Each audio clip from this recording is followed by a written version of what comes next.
നമ്മുടെ പുതിയ വീട്ടിലേക്ക് എല്ലാവർക്കും സ്വാഗതം. നമ്മൾ ചെയ്യാൻ പോകുന്ന പരിപാടി എന്ന് പറഞ്ഞാൽ എൻ്റെ ഇരിക്കുന്ന ഫോൺ ഉണ്ടോ, ഐഫോൺ തന്നെ. ഈ ഫോൺ നമ്മൾ അപ്പുറത്ത് ആ ഒരു റോഡിൽ വെച്ചിട്ട് വരാൻ പോകണം. അപ്പം എന്താണ് ഈ ഫോണിന് സംഭവിക്കുക, ആരെങ്കിലും എടുത്തുകൊണ്ട് പോവുക, എന്തൊക്കെയാണ് ഈ ഫോണിൽ സംഭവിക്കുന്നത് നമുക്ക് കണ്ടറിയാം. അപ്പോൾ നമുക്ക് നേരെ വീഡിയോ വയ്ക്കാം. ഈ ഫോൺ ഞാൻ അപ്പുറത്ത് കൊണ്ട് വെച്ചിട്ട് വരാം.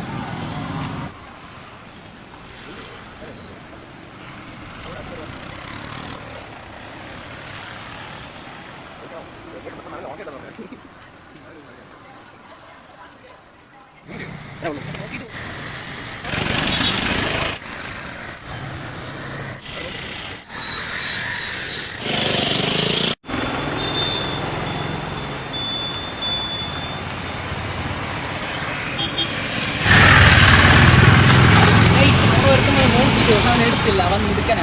അവൻ നോക്കിയിട്ട് പോയി, പക്ഷെ അവൻ എടുത്തില്ല. നമുക്ക് നോക്കാം.